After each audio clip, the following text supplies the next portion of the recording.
அதிகாரம் 37.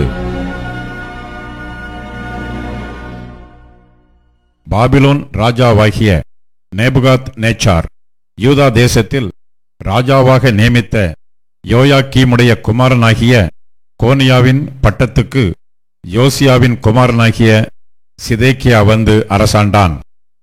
கர்த்தர் எரேமியா தீர்க்கதரிசியைக் கொண்டு சொன்ன வார்த்தைகளுக்கு அவனாகிலும் அவனுடைய ஊழியக்காரராகிலும் தேசத்தின் ஜனங்களாகிலும் செவிகொடுக்கவில்லை. சிதேக்கியா ராஜாவோவெனில் செலேமியாவின் குமாரனாகிய யூகாலையும் மாசையாவின் குமாரனாகிய செப்பனியா என்னும் ஆசாரியனையும் எரேமியா தீர்க்கதரிசியினிடத்தில் அனுப்பி, நீ நம்முடைய தேவனாகிய கர்த்தரை நோக்கி எங்களுக்காக விண்ணப்பம் பண்ண வேண்டும் என்று சொல்லச் சொன்னான். அப்பொழுது எரேமியா ஜனத்தின் நடுவே வரத்தும் போக்குமா இருந்தான். அவனை அவர்கள் காவல் வீட்டில் இன்னும் போடவில்லை. பார்வோனின் சேனையோவென்றால் எகிப்திலிருந்து புறப்பட்டது. எருசலேமை முற்றுகை போட்ட கல்தேயர் அவர்களுடைய செய்தியை கேட்டு எருசலேமை விட்டு நீங்கி போனார்கள். அப்பொழுது எரேமியா தீர்க்கதரிசிக்கு கர்த்தருடைய வார்த்தை உண்டாகி, அவர், இஸ்ரவேலின் தேவனாகிய கர்த்தர் உரைக்கிறது என்னவென்றால், என்னிடத்தில் விசாரிக்கும்படி உங்களை என்னிடத்திற்கு அனுப்பின யூதாவின் ராஜாவை நீங்கள் நோக்கி, இதோ உங்களுக்கு ஒத்தாசையாக புறப்பட்ட பார்வோனின் சேனை தன் தேசமாகிய எகிப்துக்கு திரும்பி போகும்.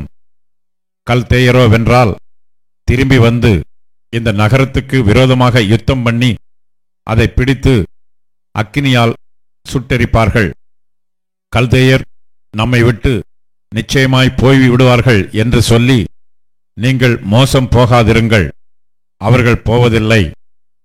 உங்களோட யுத்தம் பண்ணுகிற கல்தேயருடைய சேனையை எல்லாம் நீங்கள் முறிய அடித்தாலும், மீந்தவர்கள் எல்லாரும் காயம்பட்டவர்களாயிருந்தாலும் அவர்கள் தங்கள் கூடாரங்களிலிருந்து எழும்பி இந்த நகரத்தை அக்கினியால் சுட்டெரிப்பார்கள் என்று கர்த்தர் உரைக்கிறார் என்று சொல்லுங்கள் என்றார்.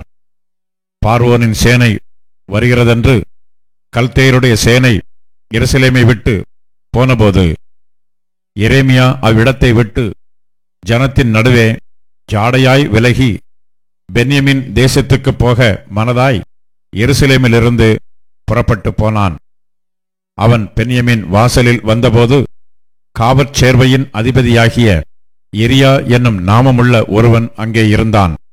அவன் அனனியாவின் குமாரனாகிய சிலேமியாவின் மகன். அவன், நீ கல்தேயரை சேரப்போகிறவன் என்று சொல்லி எரேமியா தீர்க்கதரிசியை பிடித்தான். அப்பொழுது எரேமியா, அது பொய், நான் கல்தேயரை சேரப்போகிறவன் அல்ல என்றான். ஆனாலும் எரியா எரேமியாவின் சொல்லை கேளாமல் அவனை பிடித்து பிரபுக்களிடத்தில் கொண்டு போனான். அப்பொழுது பிரபுக்கள் எரேமியாவின் பேரில் கடுங்கோபம் கொண்டு அவனை அடித்து அவனை சம்பிரதியாகிய யோனத்தானுடைய வீட்டில் காவற்படுத்தினார்கள். அவர்கள் அதை காவற்கூடமாக்கியிருந்தார்கள். அப்படியே எரேமியா காவற்கிடங்கின் நிலவரைகளில் பிரவேசித்து அங்கே அநேக நாள் இருந்தான். பின்பு சிதேக்கியா ராஜா அவனை அழைத்தனுப்பி, கர்த்தரால் ஒரு வார்த்தை உண்டோ என்று ராஜா அவனை தன் வீட்டிலே இரகசியமாய் கேட்டான். அதற்கு எரேமியா, உண்டு, பாபிலோன் ராஜாவின் கையில் ஒப்புக்கொடுக்கப்படுவீர் என்று சொன்னான். பின்னும் எரேமியா சிதேக்கியா ராஜாவை நோக்கி, நீங்கள் என்னை காவல் வீட்டிலே அடைப்பதற்கு நான் உமக்கும் உம்முடைய ஊழியக்காரருக்கும் இந்த ஜனத்துக்கும் விரோதமாக என்ன குற்றம் செய்தேன்? பாபிலோன் ராஜா உங்களுக்கும் இந்த தேசத்துக்கும் விரோதமாக வருவதில்லை என்று உங்களுக்கு தீர்க்க தரிசனம் சொன்ன உங்களுடைய தீர்க்கதரிசிகள் எங்கே? இப்போதும் ராஜாவாகிய என் ஆண்டவனே, எனக்கு செவி கொடுத்து என் விண்ணப்பத்துக்கு தயவுசெய்து என்னை சம்பிரதியாகிய யோனத்தானுடைய வீட்டிற்கு திரும்ப அனுப்ப வேண்டாம். அனுப்பினால் நான் அங்கே செத்துப்போவேன் என்றான். அப்பொழுது எரேமியாவை காவற்சாலையின் முற்றத்திலே காக்கவும், நகரத்திலே அப்பம் இருக்குமட்டும் அப்பம் சுடுகிறவர்களின் வீதியிலே தினம் ஒரு அப்பத்தை அவனுக்கு வாங்கி கொடுக்கவும் கட்டளையிட்டான். அப்படியே எரேமியா காவற்சாலையின் முற்றத்திலே இருந்தான்.